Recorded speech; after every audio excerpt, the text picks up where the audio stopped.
Veuillez vous asseoir.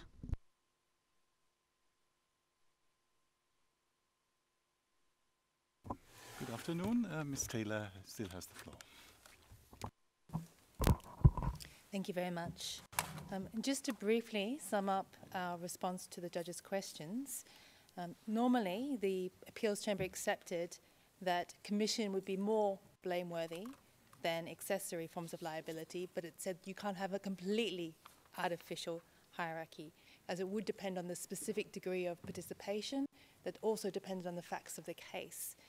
And those factual circumstances depend on the specific degree of contribution that was charged, prosecuted, and which underpinned the conviction. So in our view, that graph we were showing illustrates the specific degree of participation that underpinned the charges against Mr. Bemba and which underpinned the Chamber's conviction of Mr. Bemba and fell within the factual circumstances of their finding concerning the restricted nature of his contribution. In terms of my second issue, it is our respectful submission that the prosecution has failed to establish any additional basis for increasing Mr. Bemba's punishment as a result of the harm caused by false testimony. In assessing this factor, the appeals chamber agreed with the trial chamber that in principle, lies on peripheral issues could be less grave than lies on more significant issues.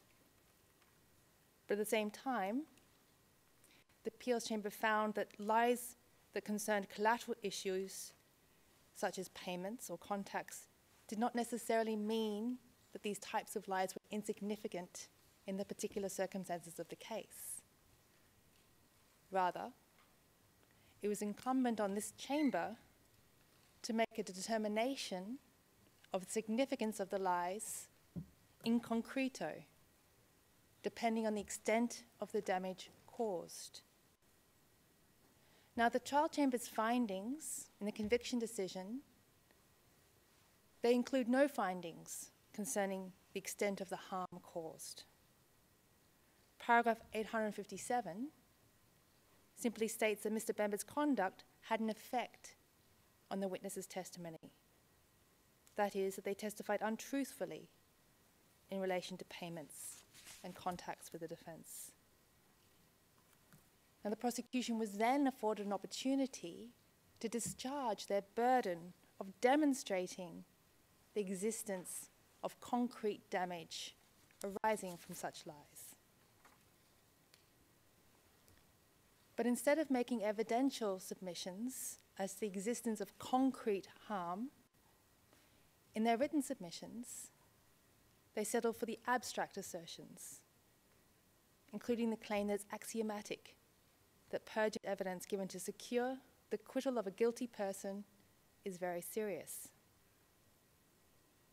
Now, this argument is predicated on three incorrect assumptions. Firstly, that damage can be assessed on the basis of hypothetical possibilities and abstract axioms. Secondly, that the type of lies issued by the 14 witnesses were likely to cast their evidence in a more favourable light, and that they did in fact do so. And thirdly, that Mr. Bemba was in fact guilty. And the problem is that none of those assumptions are correct. As regards the first erroneous assumption, the appeals chamber has asked this trial chamber to consider, pursuant to Rule 145(1)(c), the extent of the damage that was caused by the witness's lies. The wording, that is, the harm that was caused, rather than the harm that could have been caused, is clear. Rule 145(1)(c) lists certain factors that can, if they exist, be taken into consideration, in addition to the factors otherwise set out in Article 78(1) of the statute.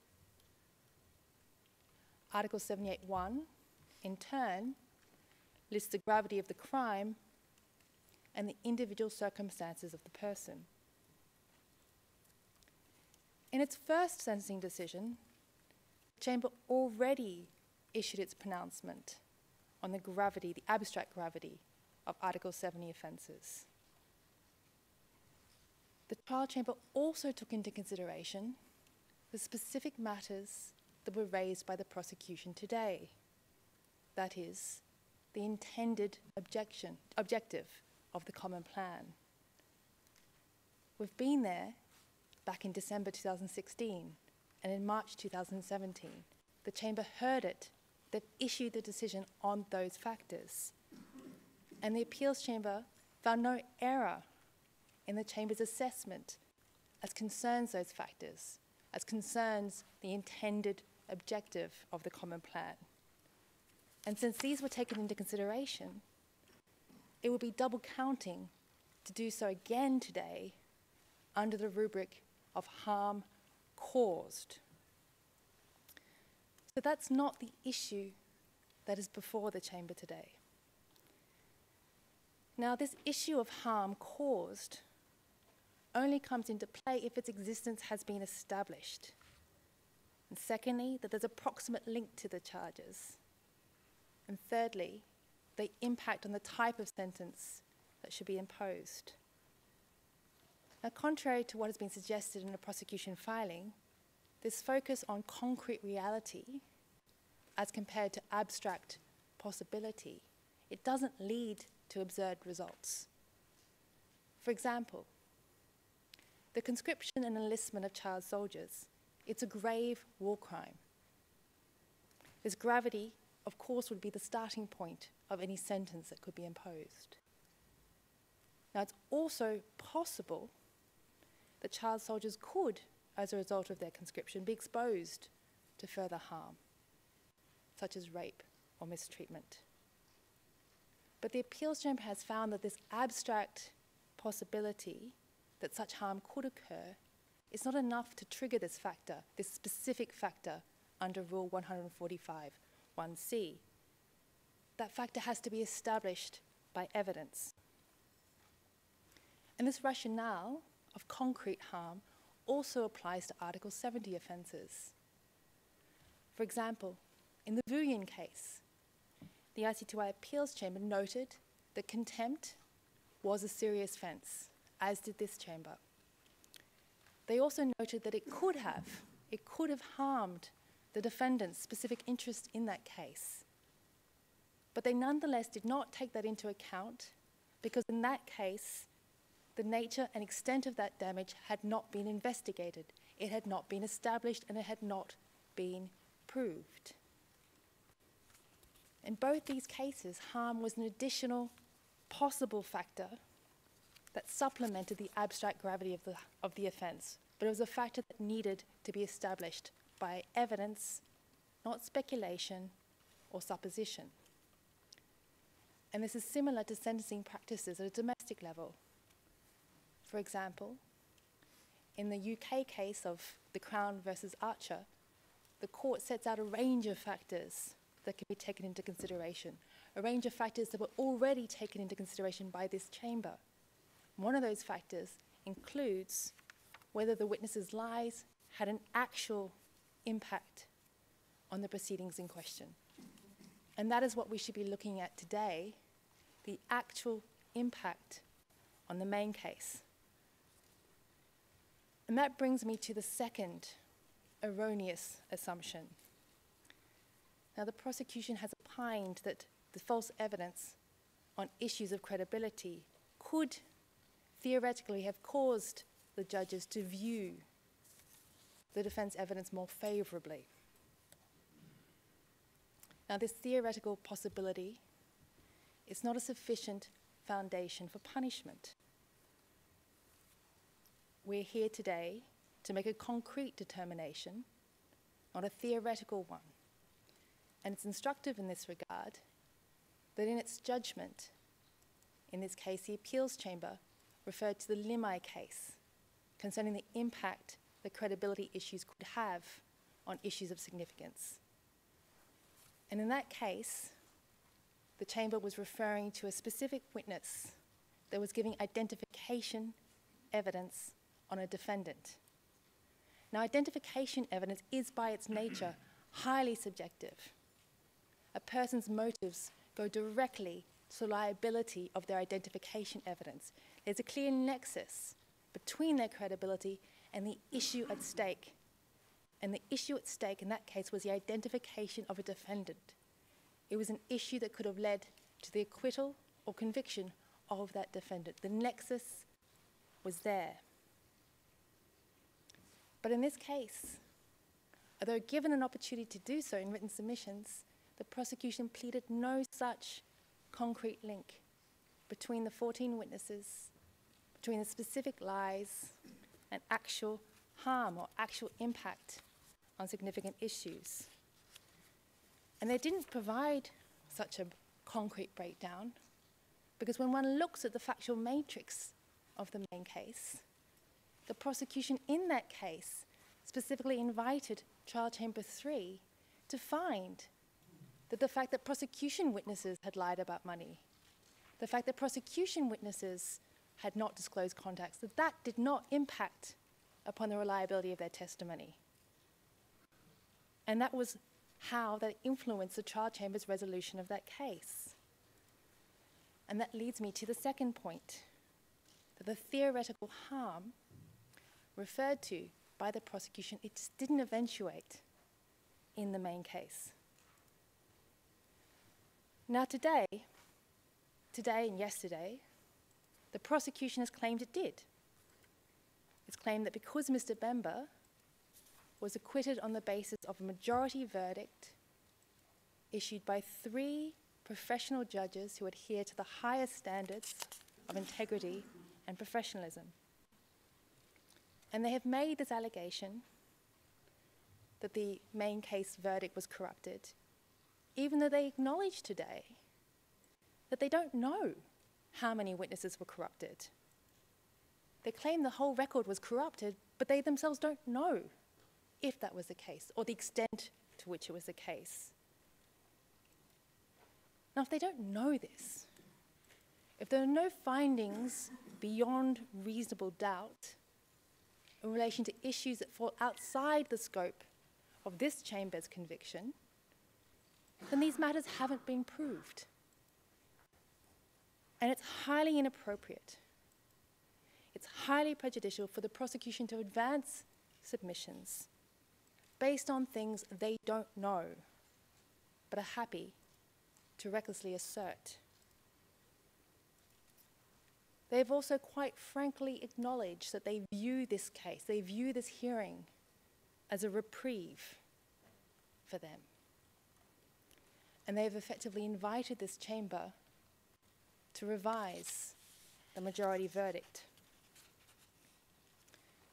Now, Article 84 of the statute, it doesn't allow the prosecution to apply for revision.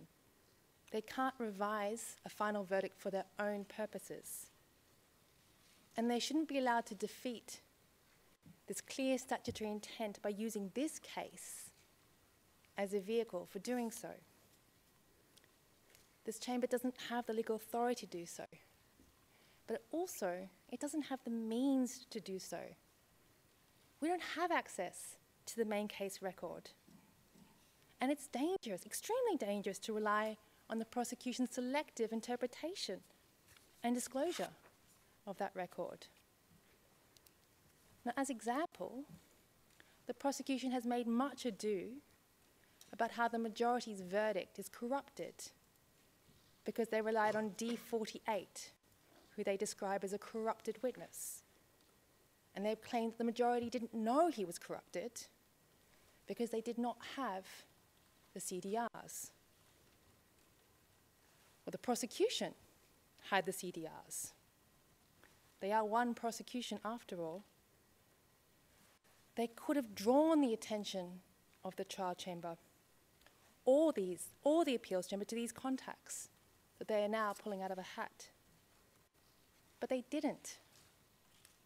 And most importantly, and this is what the majority verdict actually turned on, they never contested at trial or at appeal the substantive point of his testimony. They never contested that Mr. Bemba sent the letter in question to the Prime Minister of the CAR. And that is what the verdict turned on, at paragraph 175 of the majority. It turned on the prosecution's own concession.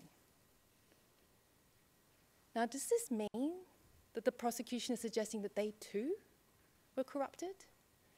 And that after the acquittal was issued, the scales miraculously fell from their eyes? No, of course not. But this is why it's dangerous and improper for this chamber to second-guess the majority's ruling. It is dangerous to accept the false syllogism on which their submissions are based. That is, because some witnesses lied about some things, any other witness who testified about some of the same things must also be lying. You can't base a conviction on such a false syllogism. It has to be based on evidence. Now, it's also dangerous to believe that the defense, just the two of us, can defend itself on the basis of a few scraps of selective evidence selected by the prosecution in relation to issues that took the main case 10 years to investigate, prosecute, and adjudicate. And for that reason, this chamber can only take judicial notice. It can only take cognizance of the appeals chamber's actual findings, not what we want them to be, but what they were. And when we look at those actual findings, it's clear that the opposite occurred to the prosecution's hypothesis. Mr. Bemba was not acquitted because of the Article 70 conduct, rather the contrary. Now, the main case trial judgment came out in March 2016. This was after all of the Article 70 allegations had been voiced.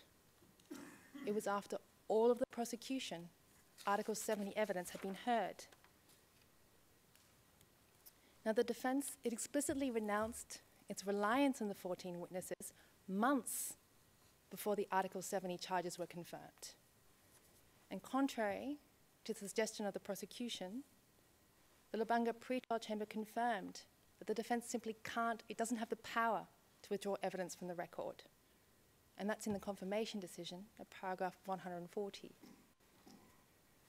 Now, notwithstanding the defense's renouncement of these witnesses, the trial chamber still went forward and gave its opinion on the credibility and reliability of the witnesses.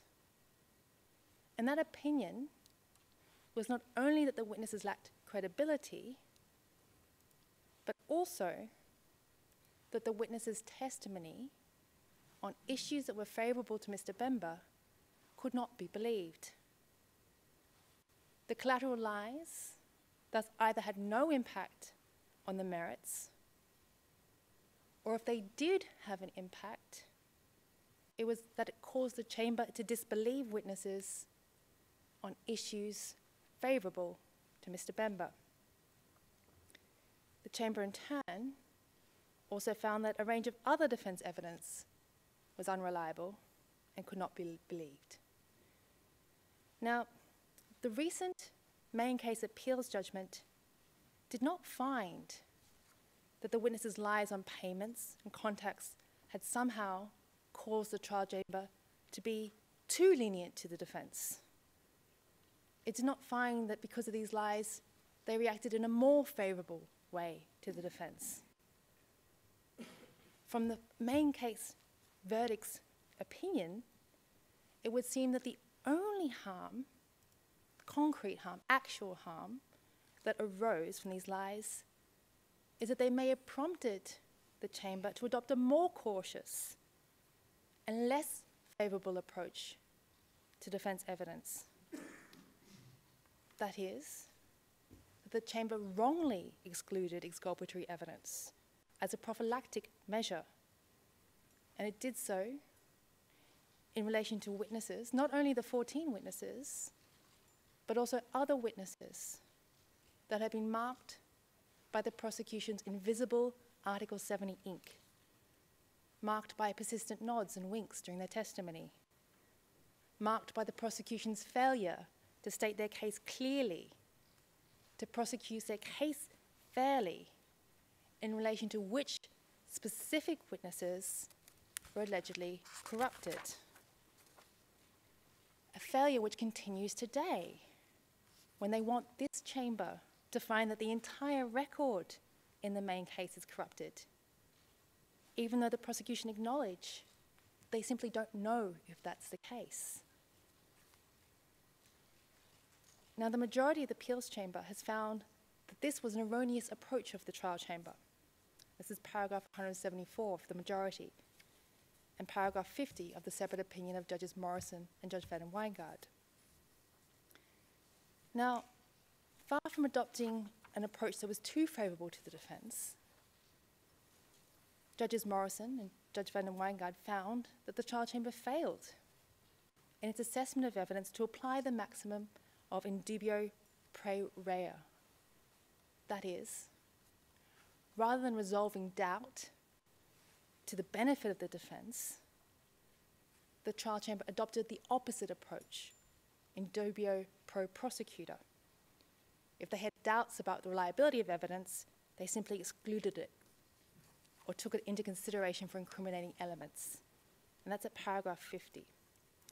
That's exactly the same approach the prosecution want you to adopt today. They don't know if witnesses are corrupted. They don't know who is corrupted, but they want any doubt to be resolved in their favour. And that can't be countenanced as a matter of law. This brings me to my third incorrect assumption, that the witnesses were helping a guilty man to go free. Now, the majority verdict was that Mr. Bemba is innocent, and that is the verdict that has to inform today's hearing, and it's the verdict that has to inform the sentence. Now, in line with the prosecution's written approach, if evidence given to secure the acquittal of a guilty person is particularly harmful, then it follows that the fact that the person is actually innocent must diminish the gravity of the offence. Now, if the chamber does consider it appropriate to stray back into this issue of intended aims, and we don't say that they should, we say that's not actually the scope of the error, but if the chamber does go into the prosecution's reliance on the ICTR case law of GAA, on this reliance on intended aims, then it follows that Mr. Bemba's acquittal must diminish the gravity of his intended aims. It was not false testimony that aimed to secure the acquittal of a guilty person. It was false testimony on collateral issues in relation to a defendant that was innocent. The acquittal should also inform the chamber's decision as to the type of sentence that would be appropriate to impose for this offence. A cardinal rule of sentencing is that the punishment should fit the crime. The type of harm caused by the offence should influence the type of punishment and remedy imposed by the chamber. Now, if the actual harm in this case was harm that was detrimental to Mr. Bemba, harm that led to a conviction that was subsequently overturned after being detained for 10 years, if that's the concrete harm, then how do you remedy that concrete harm by imposing an additional custodial sentence? How do you remedy too much detention with more detention? Rather, given the particular nature of the harm in this case, given the degree of punishment that Mr. Bemba has already served, we submit it would be fair and appropriate to amend the obstruction of justice in the main case, to amend the abstract harm, to amend the intended aims through the use of an Article 70 fine, which would make reparations to the main case victims, otherwise provide assistance to them. Such a measure would affirm that certain specific crimes occurred and that persons were victims of those crimes. This measure would be most consistent with the court's mandate to do justice for the victims in the main case and to affirm the truth of their status. And this brings me to the impact of the acquittal on the credit that should be awarded to Mr. Bemba. And there are two periods of detention that are relevant to this issue. The first is the period he has served under the Article 70 arrest warrant, and the second is the overall length of detention at the ICC. Now, as concerns the length of detention served under the Article 70 warrant, it should be fairly obvious that he should receive full credit for the 4.6 years that elapsed since it was first served on him. And this conclusion is supported by the clear text of the appeals judgment that refers to the potential credit period as running from 23rd of November onwards. And that's at paragraph 231 of their judgment.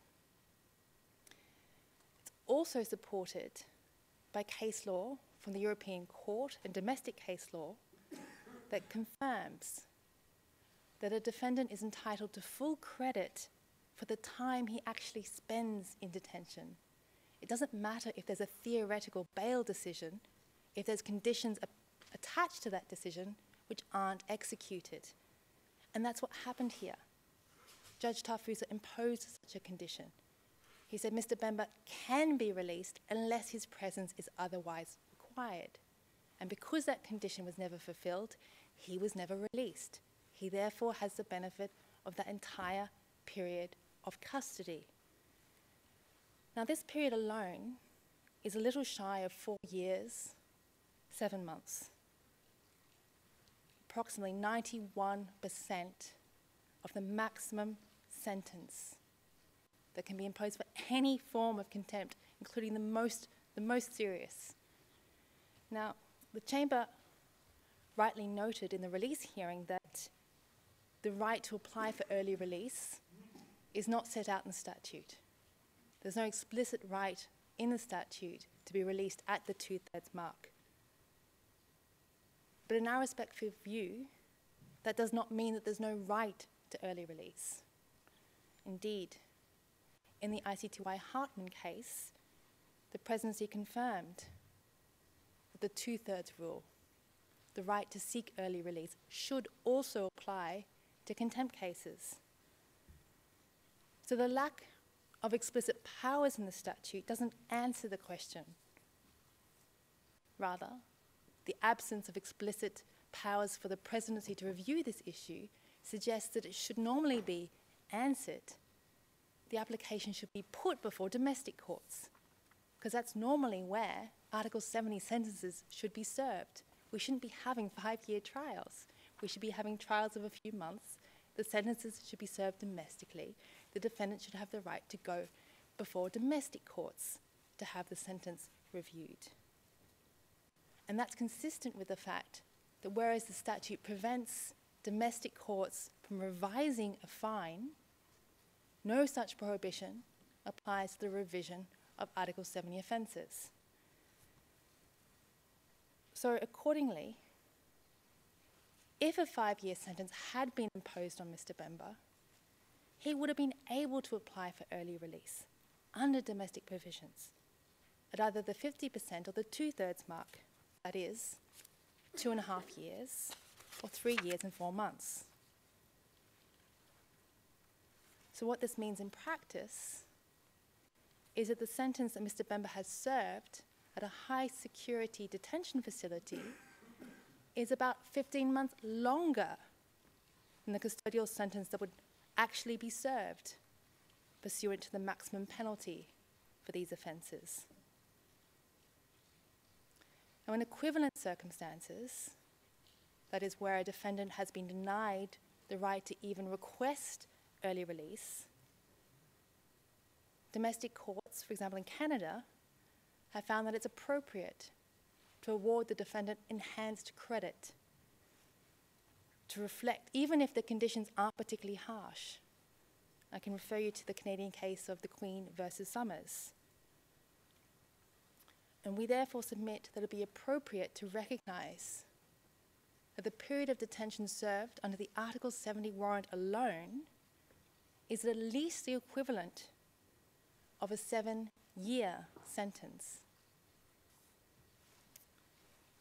And that brings me to my next point, that this still leaves open the question as to whether Mr. Bemba should only receive credit for the time served under the Article 70 warrant, or whether this chamber should take into account the continuous period of detention served over 10 years.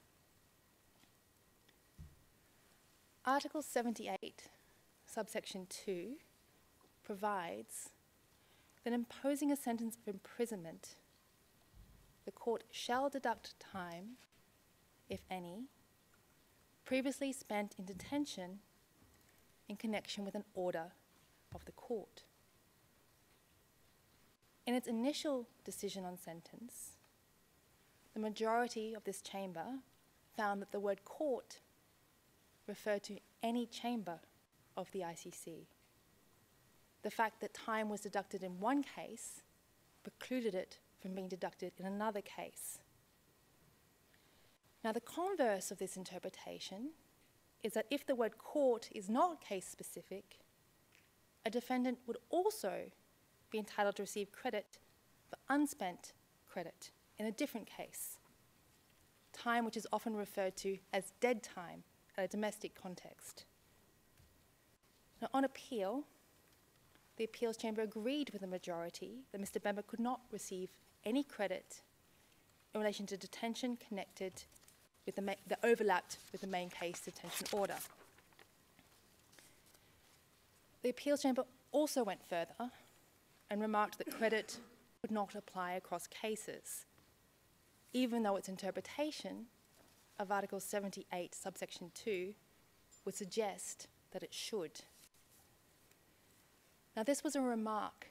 It was an obiter remark by the appeals chamber that was not substantiated by case law or analysis. And we would respectfully submit that this remark was influenced by the assumption that his conviction in the main case was likely to stand. As a result, they didn't contemplate or consider the full range of consequences stemming from the situation we find ourselves in today. And we can see that in the judgment at paragraph 231, where they acknowledge the theoretical possibility he could be acquitted or the sentence could be reduced, but they then say that any form of accounting should be done by the presidency. But the presidency would only be competent to make such a determination if they're overseeing an enforcement of a main case sentence. The presidency can't adjust a sentence if there's none to be adjusted. The appeals chamber's remark cannot therefore apply to the situation where we are here, where the matter is before the trial chamber, and there's no time left on the Article 70 clock. The presidency's set-off solution simply doesn't work when the main case clock is rewound to 0. This solution doesn't address, it doesn't provide safeguards or remedies in relation to today's scenario. A situation where Mr. Bemba has been punished in an excessive manner in this case because the tick of the credit clock was placed on mute. As a result, we are in search of lost time, a proper accounting for the time that Mr. Bemba has spent in detention. And we submit that there's 3 reasons why this overall length of detention should inform the sentence imposed by this chamber. The first reason is that it constitutes a continuous period of detention under an order from this court. and Mr. Bemba should be credited with his continuous period as a matter of logic and fairness. The second reason is that the punishment imposed on Mr. Bemba must take into consideration the totality of punishment he has served and endured so far. Thirdly, he has a right to a remedy for detention that was unreasonably prolonged as a result of his initial conviction in the main case. As concerns the first reason, the Appeals Chamber's interpretation of Article 78, Subsection 2, was ultimately based on policy considerations. The concern that if a defendant knew he could claim credit in two cases, he would have no incentive not to commit contempt. Now, this policy consideration might also apply to a situation where a defendant has been acquitted and then commits a crime in the expectation he can use his banked acquitted credits against any future sentence. And that's what's referred to domestically as banking time. This situation does not, however, apply where the defendant is in detention for one offence and commits another before he is sentenced for the first offence and before he is acquitted for the first offence. He doesn't know he's going to have unspent credits. He can't bank time at that point. Now, in this situation, if the defendant is later acquitted for the first offence, the first period of detention will be dead time. It's punishment for no purpose. Now, given that the Appeals Chamber found it appropriate to interpret Article 78 in a manner which took into account policy considerations, we submit that apart from general issues of fairness and the right to an effective remedy, these policy considerations should include the consideration that the law should be applied in a manner which encourages the expeditious resolution of cases, a manner that discourages lengthy pretrial detention. Time should count in some form or another in order to ensure that defendants are not detained and punished in a manner that exceeds their overall culpability. Now, this policy consideration that time should count in one form or another, it's embedded in domestic jurisdictions, particularly those ones that don't allow double counting. So they don't allow double counting for credit to count twice, but the flip side of that is that they do allow defendants to use dead time, unspent credits, where the sentence is continuous, it's contiguous, and one part of it is later annulled. Now, the New Zealand case of the Queen versus Marino and Booth is particularly opposite to today's situation. In that case, the defendant was charged and arrested in relation to allegations of family violence. He was brought into detention. When he was in detention, he contacted witnesses. He perverted the course of justice and was charged with that. Now, he was later acquitted of the charge of family violence, the first charge, but convicted for the charge of perversion of justice. The court at first instance only gave him credit from the time period at which the perversion of justice charges were laid, not the first period. And that was overturned on appeal. In awarding him full credit, the Supreme Court underscored that there was no basis to read a charge-specific credit entitlement into the legislation.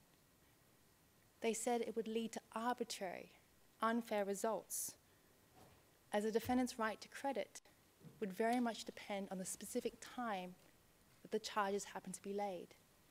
And here, the specific time the warrant was issued.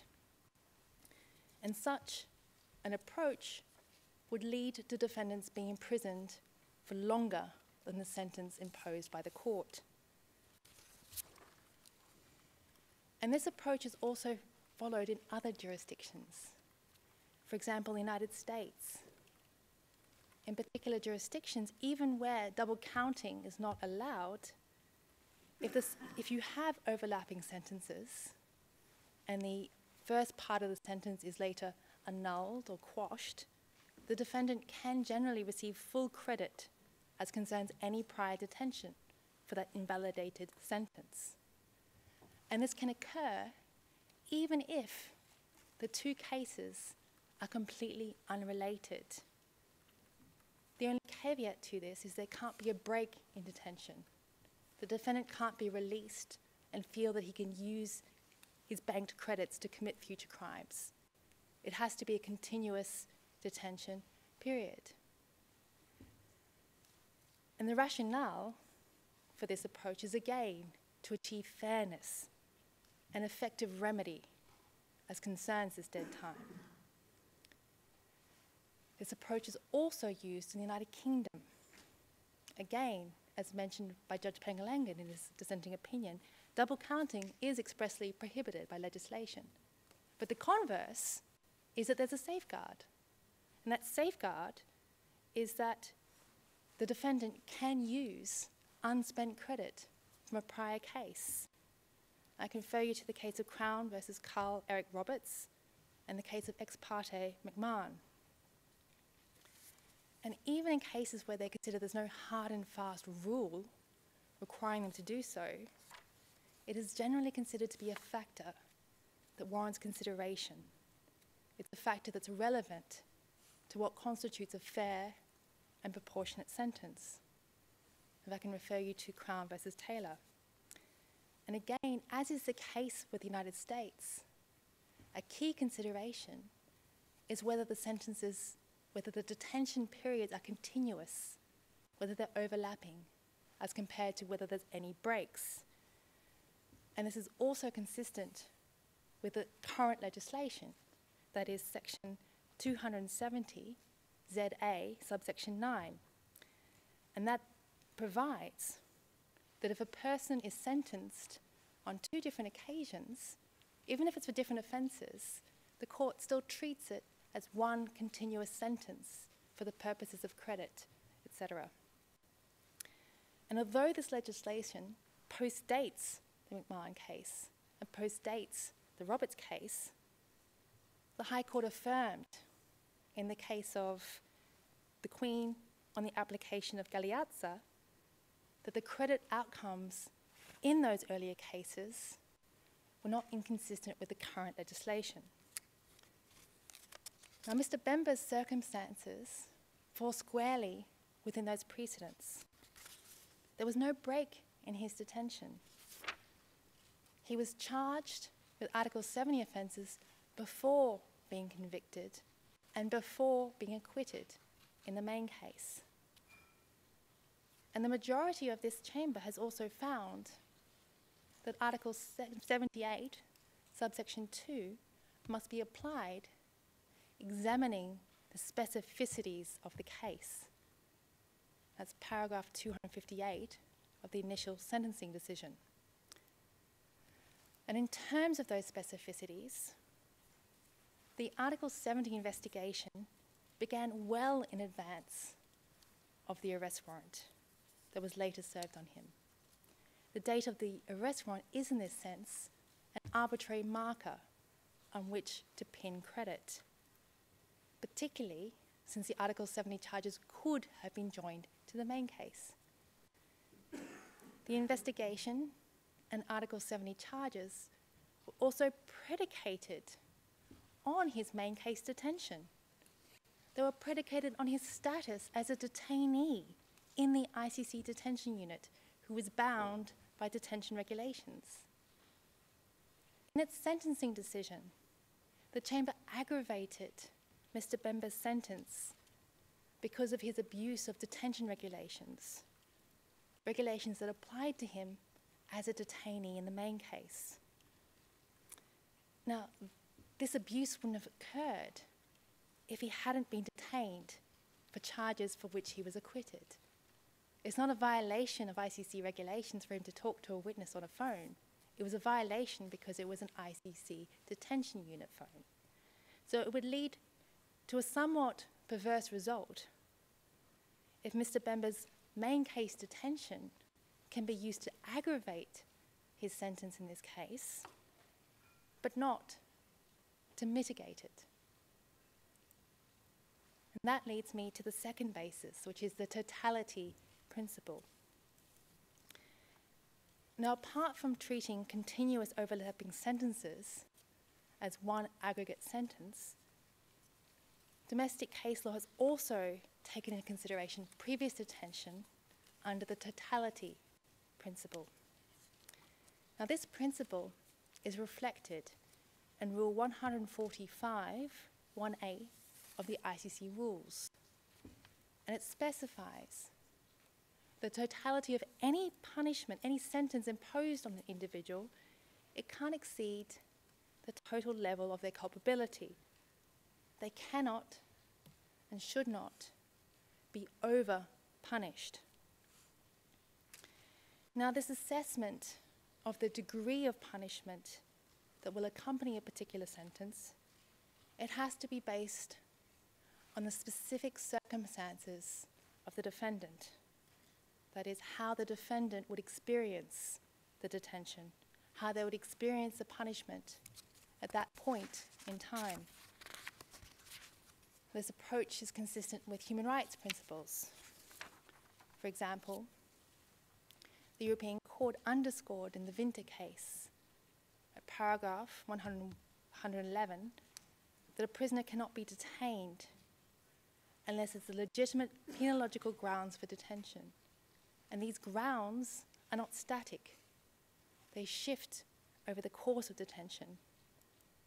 In particular, although the balance between different sentencing aims might favour punishment at the beginning, throughout the course of a lengthy detention, the balance shifts towards rehabilitation.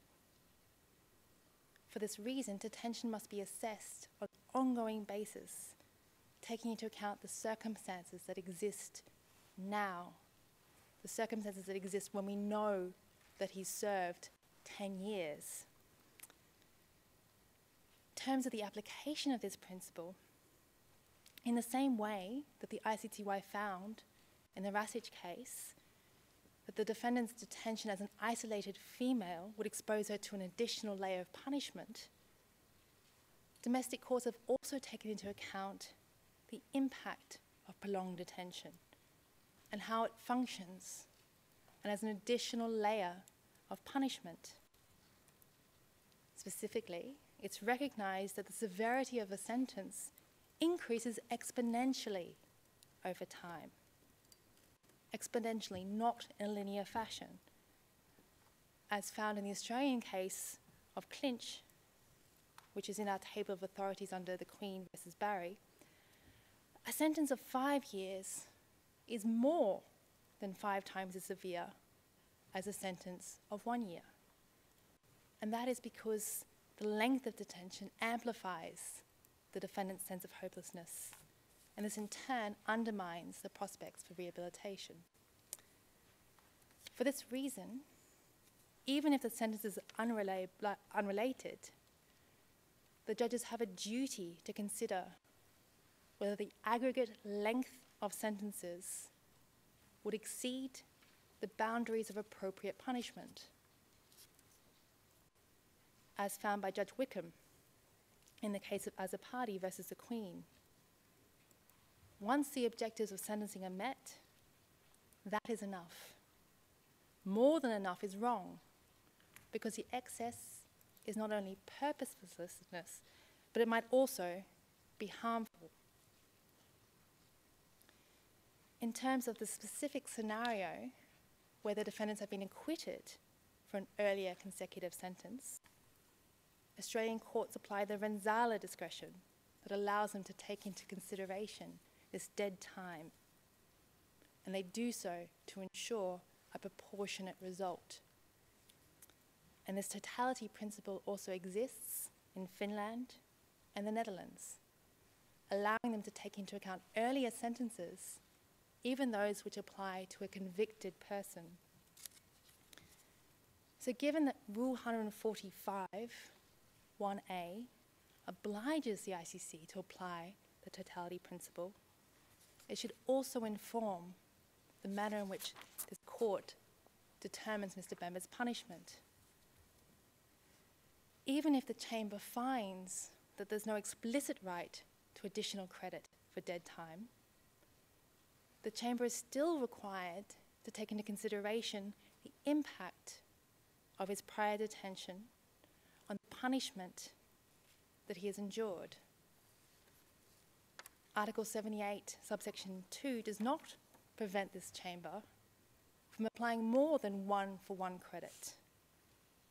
And we respectfully submit that they should do, out of recognition that the detention Mr. Bemba experienced from the 6th year onwards was much more intense than the detention he experienced on day 1, because the severity increases exponentially. Now, of course, this form of accounting, either giving him direct credit for dead time or enhanced credit, it will mean he served more than the maximum sentence. But we respectfully submit that it would be a perverse outcome if the fact that a defendant has exceeded the maximum limit, if that outcome became an argument for ignoring the time. Rather, the fact that the maximum limits have exceeded underscores, firstly, why the ICC needs to account fully for time in this case and in future cases in order to ensure we don't have today's scenario repeat itself.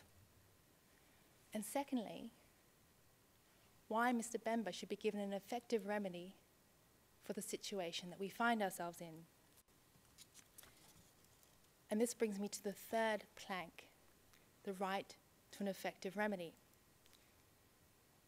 The European Court of Human Rights has found that even if a defendant is convicted, they should still have a right, an effective remedy as concerns detention that was unreasonably lengthy.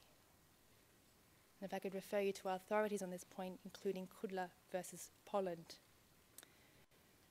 Now, the detention in this case was unreasonably prolonged as a result of his wrongful conviction in the main case. And this occurred because of the following. In January 2015, Judge Tafusa found that it was necessary to release Mr. Bemba. It was necessary to release him at that point in time, 13 months in order to avoid detention that was too lengthy. But he was not released because of his detention in the main case. Now, in March 2016, the trial chamber convicted Mr. Bemba in the main case. That meant that the main case detention order continued. That meant that for all intents and purposes, it was impossible for the defense in this case to seek his release in this case. And in March 2017, this chamber found that because of his conviction in the main case, a conviction that was overturned, he couldn't get credit in this case.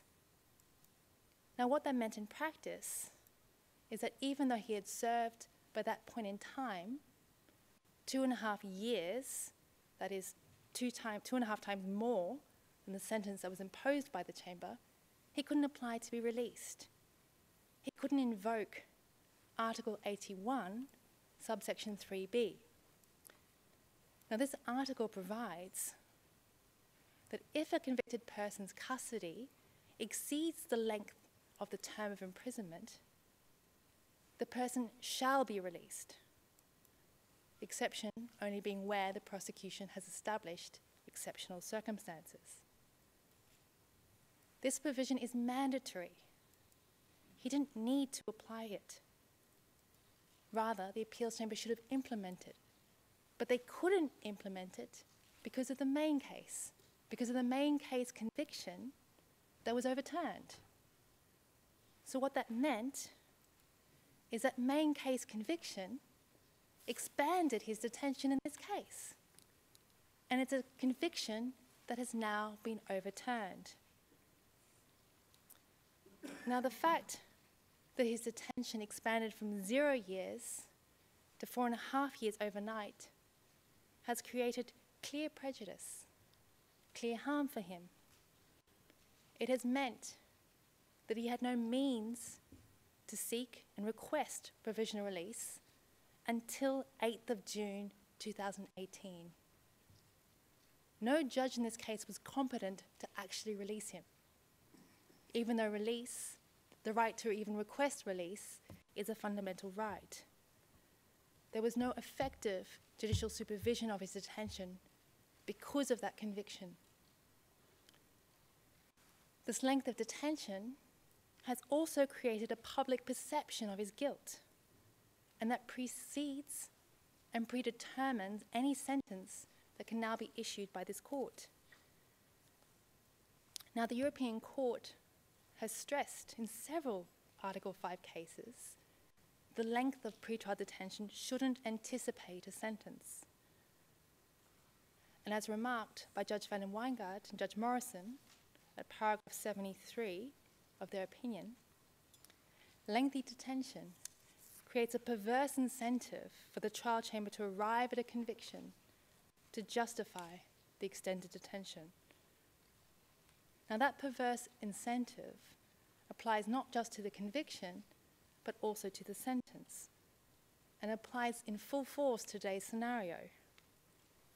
That is, the fact that Mr. Bemba has been in jail too long, it shouldn't act as an unfair incentive to base his new sentence on the length of his detention, rather than the limits of his culpability. This would result in a sentence determined by extraneous factors rather than the merits. Such a sentence would also undermine his acquittal in the main case, since the punishment will simply have been transferred from one case to the other in order to plug the gaps in his detention. In terms of the appropriate remedy for this prejudice, Trial Chamber 1 found in the Lubanga case that Mr. Lubanga's conduct in the face of delays was a mitigating factor. Now, that case was delaying with delays of a few months. Here, Mr. Bemba has been punished 4.5 times more than the level first set by this chamber. In our respectful submission, this degree of delay, this degree of excessive punishment that enters the territory of a potential abusive process.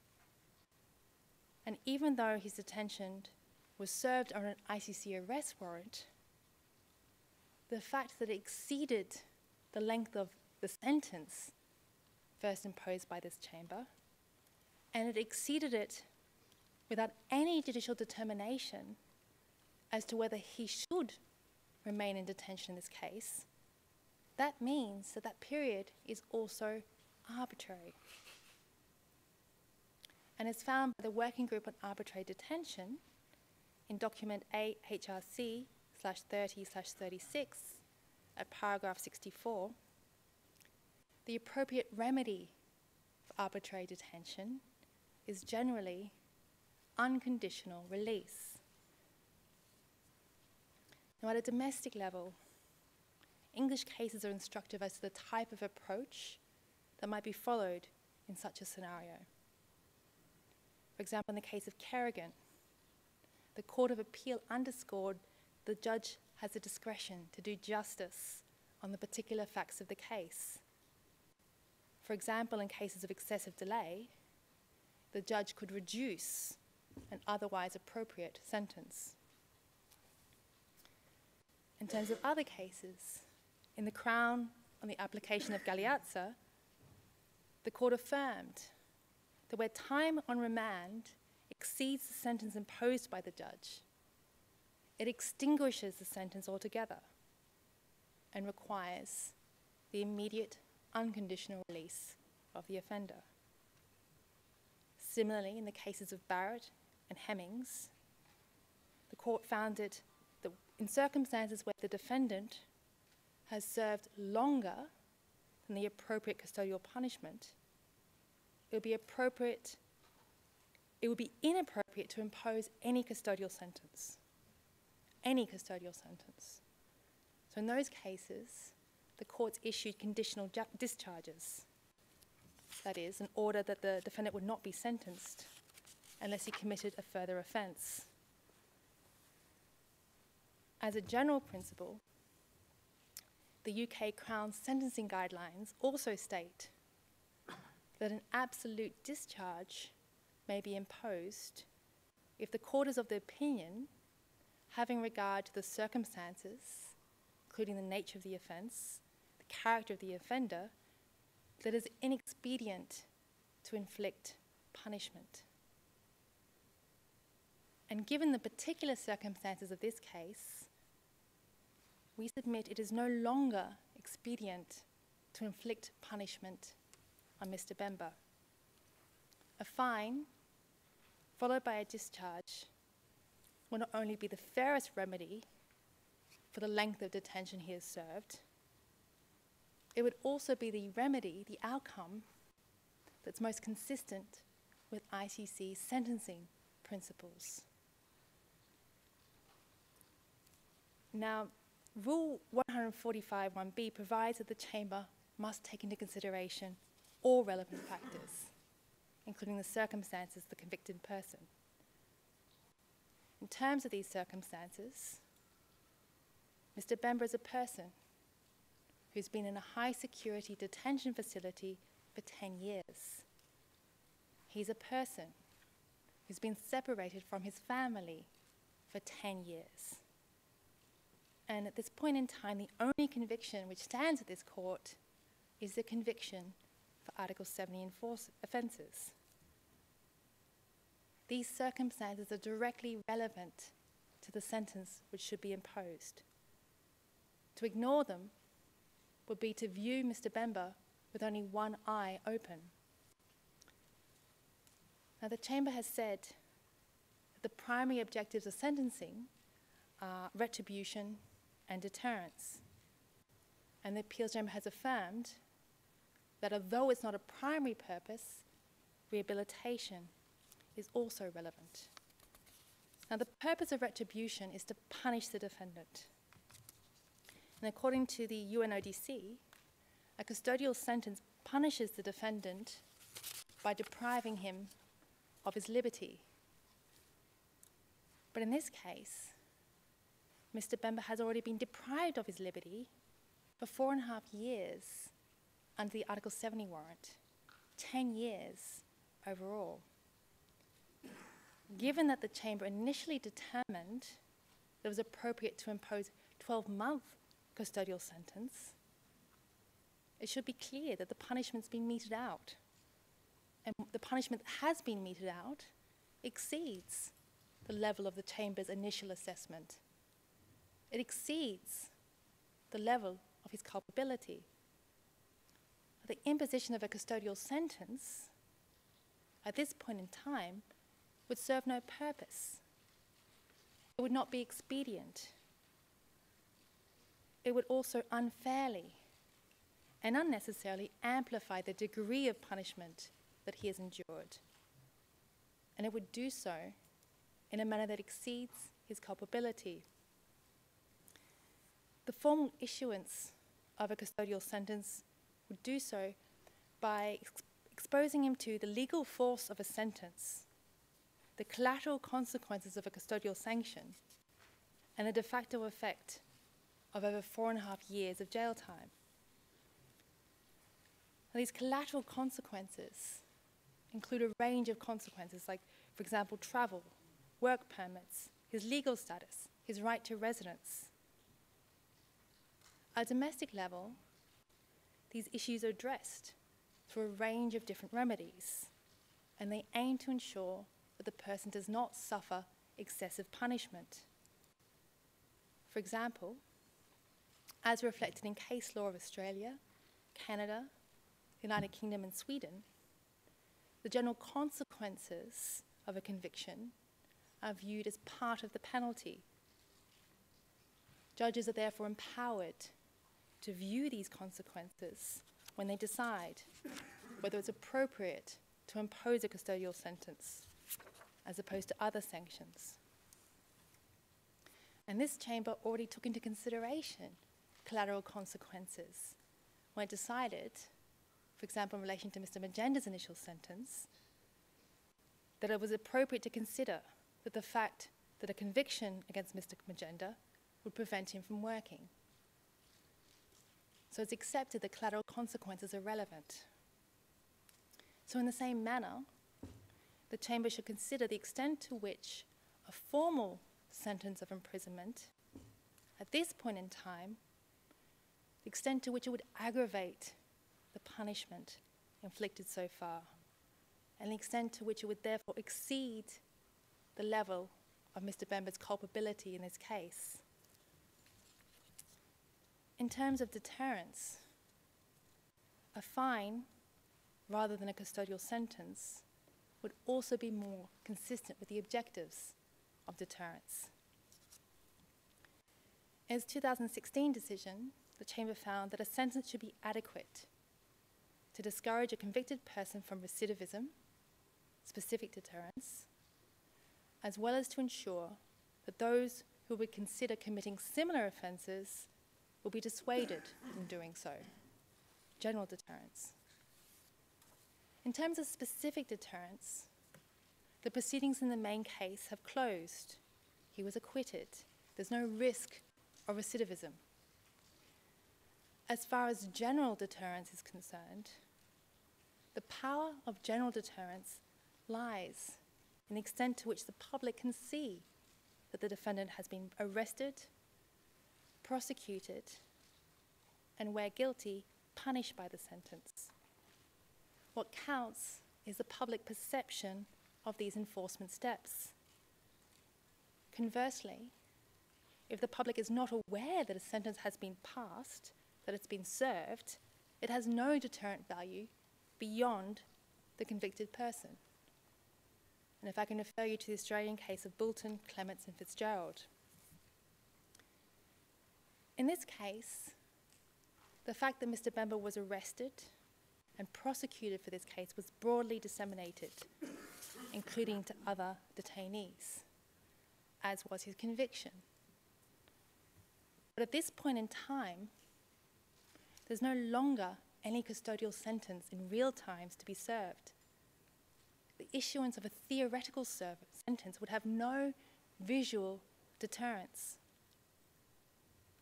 In contrast, a fine, it can be imposed, it can be executed, it can be distributed to victims following the Chamber's decision. There will be a public and tangible perception of punishment and redress. It would be consistent with the fact that this Chamber has found that a fine can have a deterrent effect. Now, as noted in the case law set out in the Canadian case of the Crown versus Vucic, notional issues of deterrence must also give way to the public interest in securing a fair and just outcome for a specific defendant, an outcome which encourages the defendant to realise their potential as a constructive member of society. Now, although rehabilitation is not a primary goal, it's relevant. And it's a factor that is particularly relevant as concerns a person who has been in detention for over 10 years. The goal of rehabilitation is to ensure that the defendant can become a law-abiding member of society. This means that the punishment and execution of this punishment should facilitate their reintegration into society. In terms of what this implies for Mr. Bemba, in his separate opinion, Judge Eboe Asuji set out the following observation. I must hope that Mr. Bemba will use his new lease of freedom to do the following: assist victims of violations, including victims of rape that occurred during the period of his involvement in the CIA war, regardless of the question of his own legal responsibility to do so, and also become an ambassador for lasting peace and human development in his country and continent. Mr. Bemba has studied these words closely. He wholeheartedly endorses them. He does not take the prospect of freedom lightly.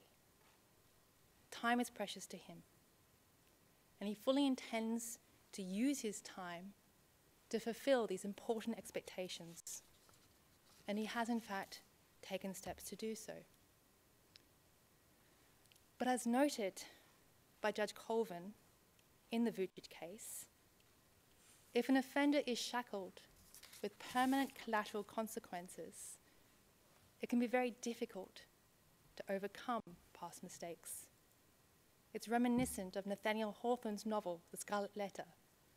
The badge of shame can be impossible to remove. Now, at a domestic level, this badge of shame can be removed at some point. The Scarlet Letter, it can be erased.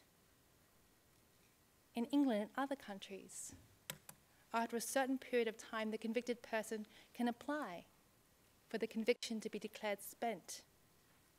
They can apply for it to be expunged from the record in order to promote rehabilitation.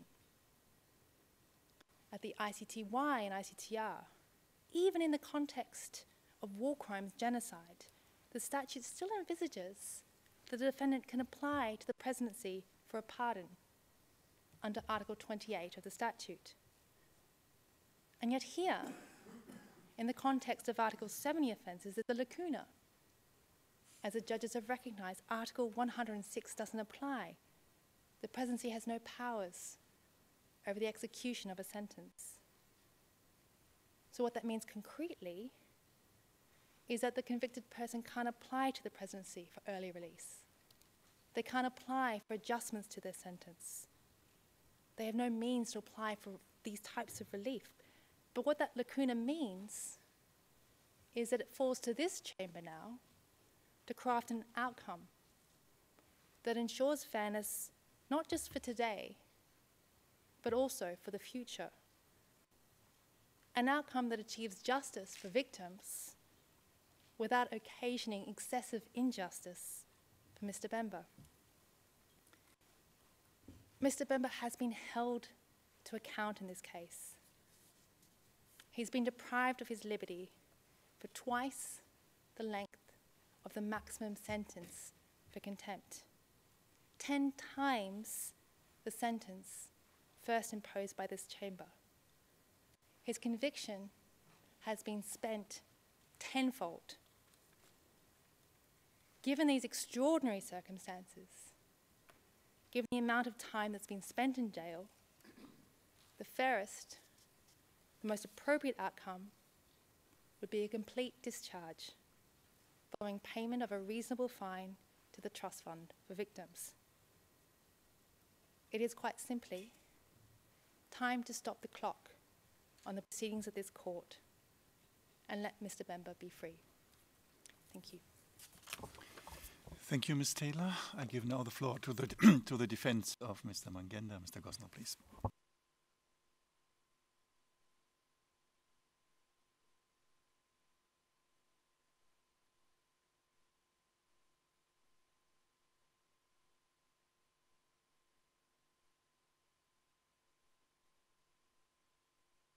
Thank you, Mr. President. Good afternoon, Your Honors. Mr. President, I'm guided by your instructions that this resentencing hearing, and I quote, is not an opportunity to relitigate matters which have been definitively resolved by the appeals chamber judgments. Many aspects of the sentencing decision were confirmed on appeal, and the affected parties must treat these findings as final. And, Mr. President, it's perhaps useful to start with what is final. and what has not been disturbed on appeal. And by my count, having examined the portion of your judgment concerning Mr. Mangenda, you relied on 21 specific factors in determining the gravity of the offense, the culpability of the offender, and his individual circumstances. You conducted a fine-grained analysis of each of those factors. You decided on those factors out of those that were suggested by the prosecution and the defense. You didn't accept all of them. You accepted only some that had been proposed by both parties. The appeals chamber found error with only one of those 21 factors that you relied upon in your discretionary analysis of culpability, gravity, and individual circumstances. And that was in according some weight in the determination of gravity to the facts that the lies did not directly concern the merits of the case. There were two other errors found by the appeals chamber in respect of Mr. Mangenda's sentence, and that was that he had been convicted of offenses under Article 71B improperly, and that you acted ultra vires in imposing a suspended sentence. So only one of the three errors and only one error, one factor out of the 21 on which you relied in coming to a determination of Mr. Mangenda's sentence has been disturbed on appeal. And this, Mr. President, I believe is a very important starting point to bear in mind, and to recall that a great many of the factors that are touched upon in the prosecution's written and oral submissions relate, in fact, to the 20 factors on which you, discretionary factors, that you have already set out at length in the first sentencing decision and that were undisturbed on appeal. So what is the significance of those three errors, Mr. President? The least significant error, I suggest, is in fact the first one, which had to do with the discretionary factor of according some weight to the fact that the lies did not go directly to the merits of the case, rather than to matters affecting credibility. The exact wording of the portion of your sentencing judgment with which the appeals chamber took issue appears at paragraph 115 of your sentencing judgment, and you said as follows, quote, "Yet the chamber notes that the false testimony of the witnesses concerned did not pertain to the merits of the main case. While this circumstance does not by any means diminish the culpability of the convicted person, it does inform the assessment of the gravity of the offenses in this particular instance." Uniquely in respect of that phrase, as it appears in the section for Mr. Mangenda, you referred to the submissions of Mr. Mangenda, and in those submissions there is a discussion upon which I suggest that your honors were relying when you wrote that sentence. And that discussion refers to the conduct of Ms. Rasich before the ICTY, in which she had presented pre-prepared statements of alibi to witnesses whom she knew could not have been witnesses of truth. And I believe that the purpose that your honors had in mind was to distinguish between conduct of a person who engages in interference with the administration of justice, where the act itself intrinsically reveals that the perpetrator knows not only that the person is going to tell lies about the merits of the case, but in fact that the accused is guilty of that offense, or at least that there's a very strong indication that they are guilty of that offense. And there is simply a distinction between that conduct and, as it was put in the submissions before your honors at the first sentencing procedure, putting the fingers on the scale of justice. There's no excusing putting the fingers on the scale of justice. No one is suggesting that that is not in itself a grave act. Nevertheless, it is a distinction with a difference between attempting to fashion evidence and present it as favorably as possible to an accused, and doing so when you know for a fact that the person is guilty and you are trying to secure the acquittal of a guilty person. And I suggest, your honors, that the reference that you put at the end of that sentence in your judgment indicates that that's what you had in mind when you included that sentence.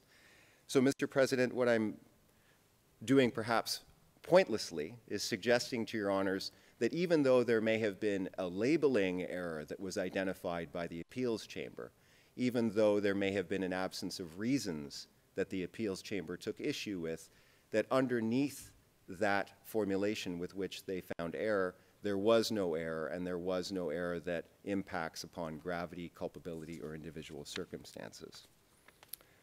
The second error identified by the appeals chamber was the conviction of Mr. Mangenda for the Article 71B offenses.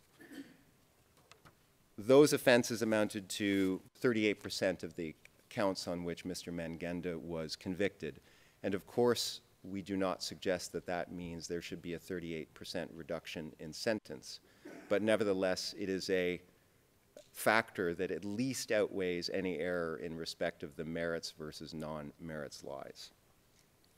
I come now to the third error identified by the appeals chamber, and I suggest it is the most thorny issue before your honors, and that is how to refashion your sentence now that you have been deprived of the authority to issue a suspended sentence. A highly simplistic assumption might be to decide that since the suspension power has been suspended, therefore Mr. Mangenda should return to prison for the remaining 12 months and 23 days that has not yet been served. And I suggest, Mr. President, that would be very wrong and very unjust for several reasons.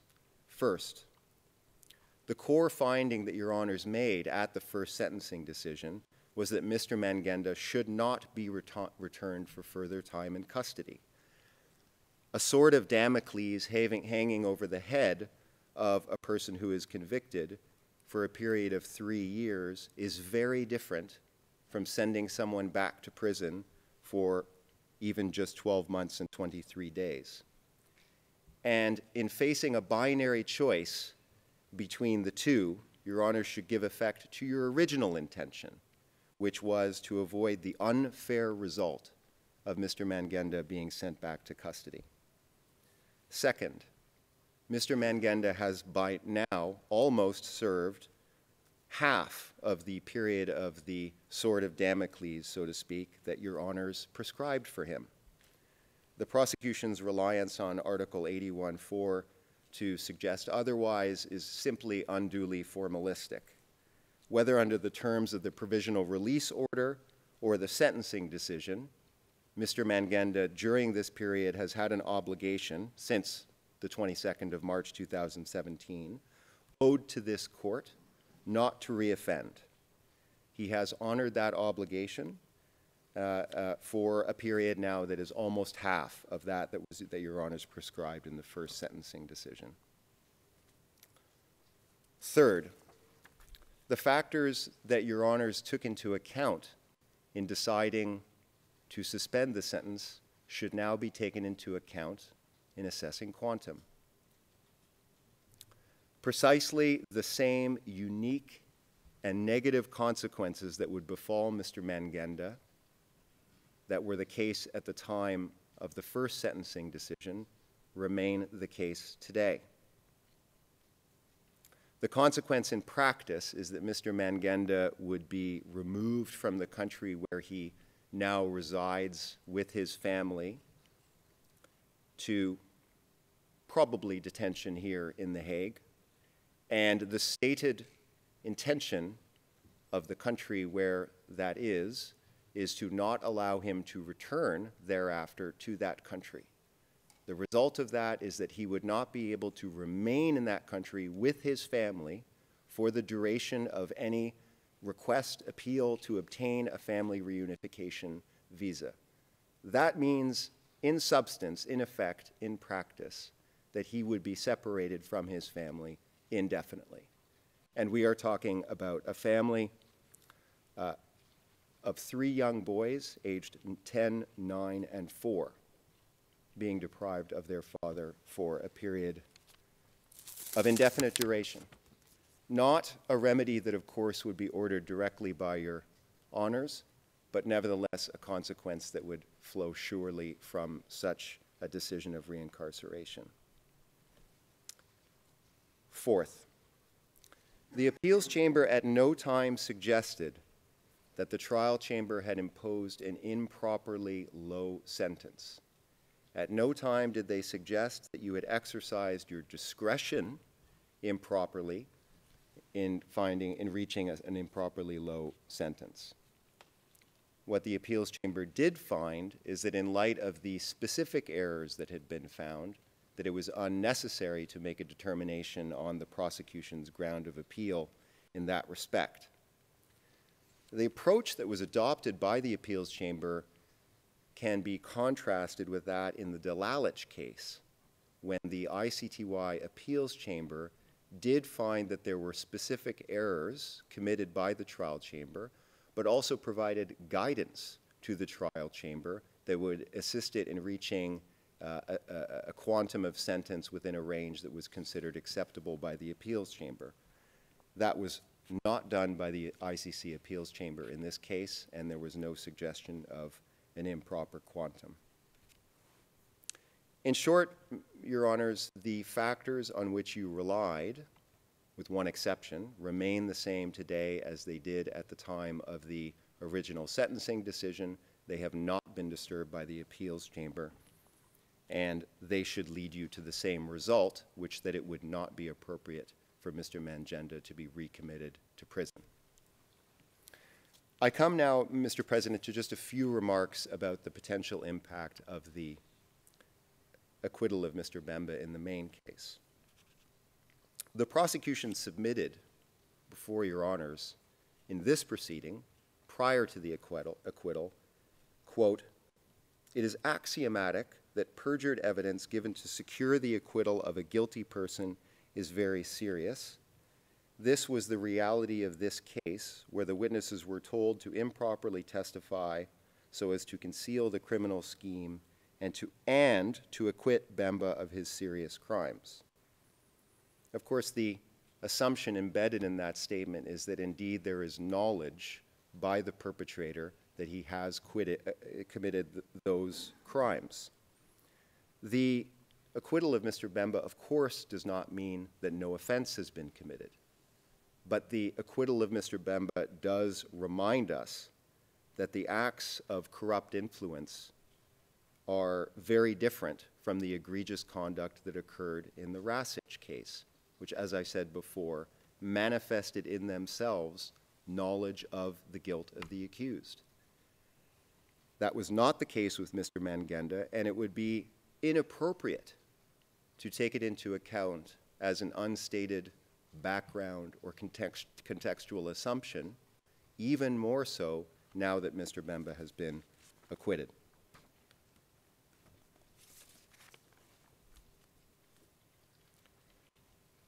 Mr. President, just two final points that I wish to raise, and that is the impropriety that would be occasioned by Your Honors relying or making any findings of fact whatsoever on matters that were outside of the scope of the trial. In fact, this was already a matter that was raised at the original sentencing hearing about what factors could be taken into account, and the ruling in the Lubanga sentencing judgment is that the accused must have a fair opportunity to test the proposition, which of course, in order to be taken into account by Your Honors, must be proven beyond a reasonable doubt. The prosecution today made reference to a witness who is outside of the scope of the 14, someone called D48, whose testimony in the main case, as far as I understand it, is not actually part of the record in this case, but according to the prosecution, at least what I heard this morning, is that it's a matter of public record. Apparently, Your Honors are supposed to find this transcript on your database, print it out, have a look, and decide whether or not the person actually lied in respect of the extent of his contacts with the defense. I can only say it's a highly improper exercise to embark upon, to in any way take into account such submissions, let alone in determining a sentence on this hearing. The second, I suggest, inappropriate factor that has been urged upon you by the prosecution is the supposed error in respect of how Your Honors took into account accessorial liability for the Article 71A offenses. The prosecution did not appeal this point in respect of Mr. Mangenda, and we have suggested to you why that may have been the case in our written submissions. But it would be the pinnacle of unfairness to take into account as an error against an accused, against a convicted person, who had not had the opportunity during the appeal proceedings to suggest that the prosecution's submissions of error were wrong. This point has not been adjudicated by the appeals chamber, and we suggest that if you look at your own reasons, you will in fact see that in the case of Mr. Mangenda, you in fact did commit no error. It certainly is not a basis for reducing or increasing sentence under these circumstances. In conclusion, Mr. President, Your Honors, nothing in the appeals judgment has disturbed the core of your discretionary analysis in respect of gravity, culpability, and individual circumstances, which yielded the conclusion that it would not be appropriate to send Mr. Mangenda back to prison. And that conclusion stands today. It would be inappropriate today for the same reasons, and we invite you to reach that same conclusion. Thank you, Mr. President. Thank you, Mr. Mangenda. This concludes today's hearing. As previously indicated, Mr. van der Poeje. Yeah. I can tell that you want to get out of here, and I don't fault you. There are a number of issues that we would like to reply to, but I understand that the court has limited time. We all have limited time today. I certainly don't want to prolong matters, but I think there are certain representations that have been made in the course of the defense submissions that either mischaracterize the position of the prosecution or otherwise misstate the record, which I think should be addressed. But of course, I defer to your discretion and your wisdom as to how you wish to conduct the further proceedings. But I thought it was important to bring that to your attention. So let me put it this way. I will not completely prohibit that, but if you take 10 minutes, that would be okay, I think. You can address it for 10 minutes, but not more. Thank you very much, Mr. President, then. The first thing I think I would like to address, maybe I'll go from the back to the front, so to speak. Mr. Gosnell made reference to the nature of the evidence that we brought to the Chamber's attention in respect of the impact of the acquittal on the sentencing determination. Normatively, to the extent that the prosecution or the defense wishes to adduce evidence that is relevant to and important to a determination of the appropriate sentence, that is normally conducted in the context of a hearing, and it would be an evidentiary hearing to that effect. Obviously, this is not that. To the extent that Mr. Gosnell or any of the defense counsel would like to proceed in that matter, we are more than happy to do so. That's number one. But on this matter, we have heard really enough. Yeah, so I'm not going to go forward. So please, the next point. The next point is that Ms. Taylor suggested that the acquittal of Mr. Bemba was the equivalent of a declaration of his innocence, which I think the Chamber is well aware that that simply is not the case. That is not a representation that is in the judgment itself. But I think nor is a factor that the Chamber should take into consideration. No, I'm speaking now. For these interventions, I think we would not. We can all put these arguments that you now bring forward into perspective. I appreciate that. So only if you really want to think, you have to say something that really corrects, in your opinion, what has been said by the defense counsel. Thank you, Mr. President. There was a reference made to the prosecution's submission that the appeals judgment was corrupt. That is incorrect. I think the Chamber understands that too, and put that into perspective.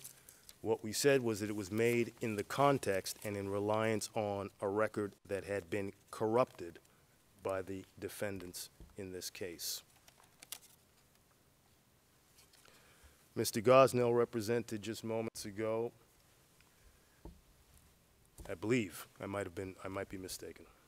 In any event, somebody represented that the prosecution had the opportunity to join this case to the main case. That is also incorrect. That is not the case at all, and the record is quite clear on that. So I want to make sure that that is also clear in the record. The chamber made the same mistake on the 29th of September 2015 at the opening of the trial, and I thought I had made that correction at that time as well. The concrete harm that Ms. Taylor argues that needs to be shown in concreto is an issue, as Mr. Gosnell pointed out, that is foreclosed by the appeals chamber's decision, which found that the nature of the crime and the fact of its commission alone, this is a crime against the administration of justice, is a harm. It already constitutes the harm.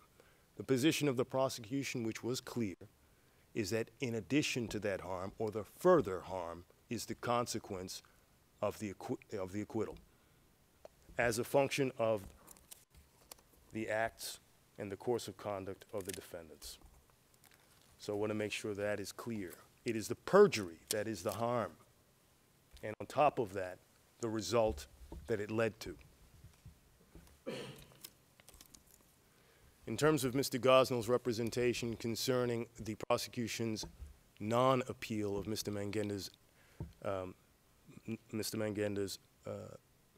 conviction, the issue that was, or rather the principle that was stated by the appeals chamber, is that there is not an automatic reduction or mitigation on the basis of the motive liability that is applied. It is true that the prosecution did not appeal it in the context of Mr. Mangenda.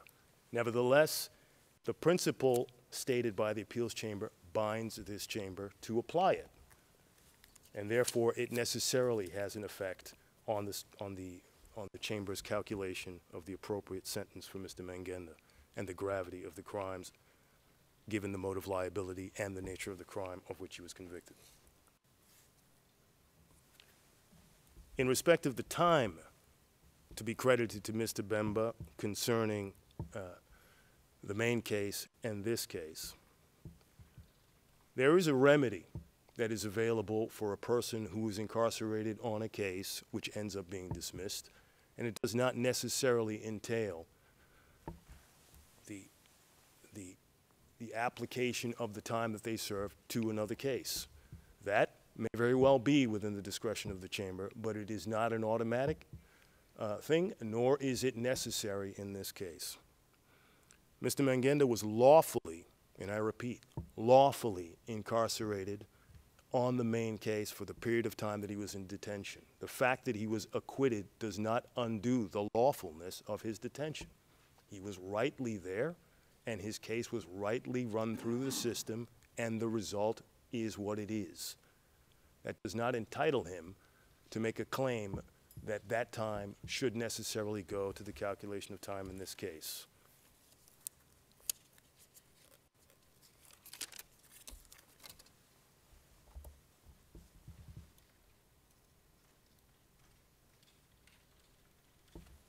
One moment, please, Mr. President.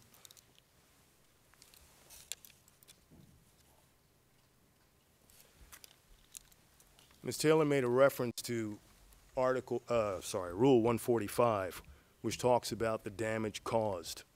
And in that context, she referred to the damage caused by the lies that were found in this case. That's not the issue. The issue under 145 speaks to the damage caused by the defendant and the defendant's conduct, which is not synonymous with the lies that were told by the witness in this case. It entails the common plan, the planning, the execution, all of those factors that went into the corruption of those witnesses, not just the lies, but all of those factors go to the calculation by the chamber of the gravity based on the related to the damage caused by the accused conduct, including the consequences of the case, which is what we brought to the chamber's attention today under Article 145(1)(c) and under Article 145(2) as well as a potential aggravating circumstance. And just because And I would add, with respect to the aggravating circumstance, the documents which we say demonstrate the untruthful testimony of D48 are in evidence before this chamber. They always have been, since the 24th of September 2015. The chamber is entitled to take judicial notice of the testimony of D48. And if it will satisfy my colleagues for the purpose of the evidentiary record of this case that we make such an application, we're willing to do that.